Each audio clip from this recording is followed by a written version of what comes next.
Hello viewers, আসসালামু আলাইকুম। কেমন আছেন সবাই? আশা করি ভালো আছেন। তো আজকে আমি চলে আসলাম আজিমপুর গোরস্থানে। তো এখানে আসার একটাই কারণ, এখানে বাংলা চলচ্চিত্রের কিংবদন্তি অভিনেতা বুলবুল আহমেদের কবর আছে।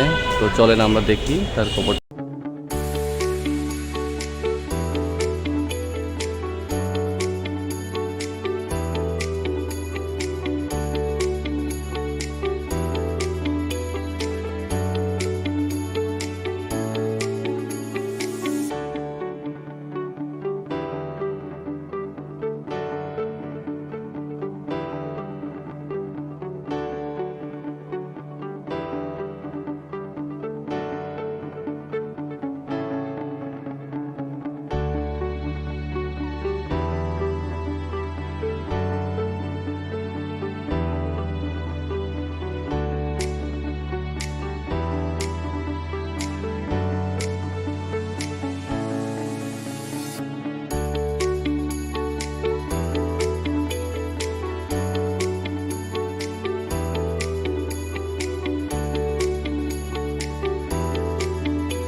দর্শক, আমরা এখন আছি আজিমপুর গোরস্থানের ভিতরে।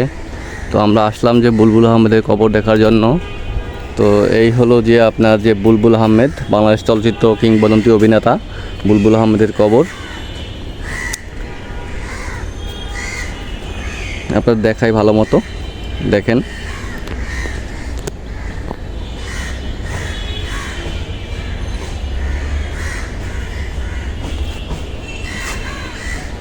বুলবুল আহমেদের জন্ম 4 সেপ্টেম্বর 1941, তার মৃত্যু 2010 সালে। এখানে তার সব কিছু লেখা আছে।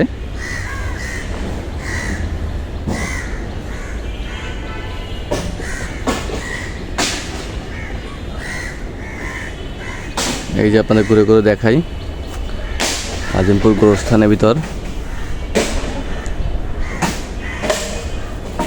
তো তার কবরটা বেশ ভালোই পাকাপোক্ত করা, টাইস করা, সুন্দরভাবে আছে।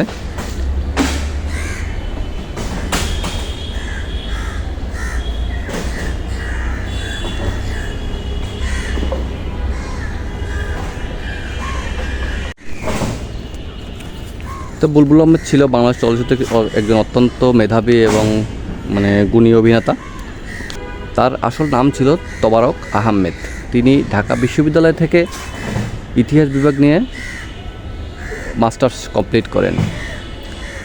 তিনি চলচ্চিত্রে আসার আগে ব্যাংকিং পেশায় কর্মরত ছিলেন।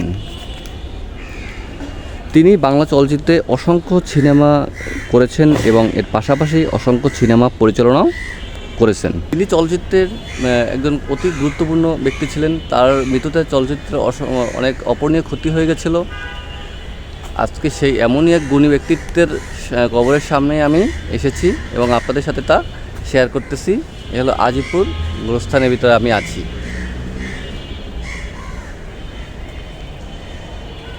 বুলবুল আহমেদ তার চলচ্চিত্রের অবদানের জন্য তিনবার জাতীয় চলচ্চিত্র পুরস্কার পেয়েছেন। এই হলো দর্শক, আমি আছি এখন তারই কবরের সামনে আজিমপুর গোরস্থানের ভিতরে। এই যে হচ্ছে তার কবর। তো আঙ্কেল, এখানে হচ্ছে যে কবরস্থান, এখানে কবরস্থানের আপনার এখানে যে কবর যে কতগুলো আছে এটা সম্বন্ধে একটু বলেন, যে এখানে আজিমপুর গোরস্থানে কতগুলো মিনিমাম এখন কবর আছে? এটা তো আমি বলতে পারবো না। এটা বছরে 20,000 25,000 কবর হয় এক পলটে। কথা বুঝছেন? এইটা শুনবার চান নাকি ডেলি কয়টা মাটি হয় এইটা শুনতে চান? না, দেখা যায় যে আপনার এখানে যে বর্তমানে যে কবরস্থানে যতগুলো কবর আছে, এটা আনুমানিক কতগুলো এখানে কবর আছে? আপনি বললাম তো 20,000 মতো। আচ্ছা আচ্ছা আচ্ছা। 2 সেটে 40,000। ও আচ্ছা আচ্ছা। তো এখানে যে আপনার যে গোরস্থানে যাদের মারা যায় তাদের যে কবর দেয়, হ্যাঁ, তো কবর দিলে এটা কতদিন পর্যন্ত থাকে? এটা থাকে আপনার গিয়া 18 মাস, 2 বছর। 2 বছর পরে ব্যাংকা দেয়। এটা আবার একটা হয় আপনার গিয়া টেন্ডার হয়। টেন্ডার হইলে পায় যারা কন্ট্রাক্টর, ওরা আইসা এটা রেবেল করে দেয় এক সাইড, 2 সাইড, এই এক সাইড ওই এক সাইড রেবেল করে দিলে আবার মাটি দেওয়া হয়। এইভাবেই চলতেছে। তাহলে লেবেল করে দেওয়া হলে তাহলে আবার নতুন যাদের কবর ওইটার উপরেই আবার কবর দাও ভাঙ্গার পরে। আচ্ছা ভাঙ্গার পরে বুঝতে পারছি। তো এখানে আঙ্কেল আপনারা যারা কাজ করেন তাদের মানে পারিশ্রমিকটা কি সরকারিভাবে কোনো কিছু কি নির্ধারণ আছে না মানে এটা আমরা কন্ট্রাক্টরের আন্ডারে, একটু বলেন বিস্তারিত ওই বিষয়ে কীভাবে কি আপনার কন্ট্রাক্টরের আন্ডারে যারা কবর কাটে 199 টাকা করে পায় প্রতি কবরে, 199। বুঝতে পারছি। আর আমরা মাটি দেই, আঙ্গ পাবলিক খুশিয়া যা দেয় সেটা আমরা নিই। এইভাবে এইভাবেই চলতে আমাদের বেতন। আচ্ছা আচ্ছা।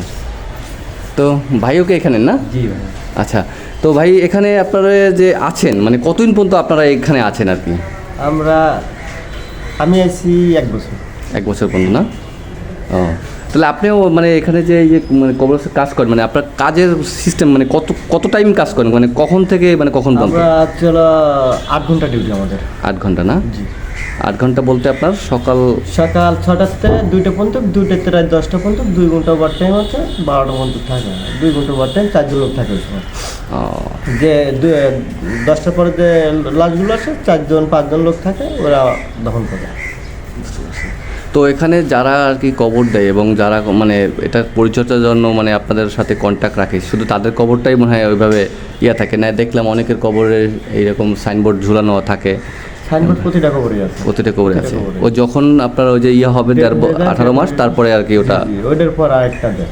ও, তো আমি আসছিলাম হচ্ছে বাংলাদেশ চলচ্চিত্রের যে কিংবদন্তি অভিনেতা বুলবুল আহমেদ সাহেব, ওনার কবর দেখার জন্য। তো ওনার কবরটাও দেখলাম সামনে। তো ওনার কবরটা কি আপনার চেনেন? না আমি চিনি না। আচ্ছা আচ্ছা।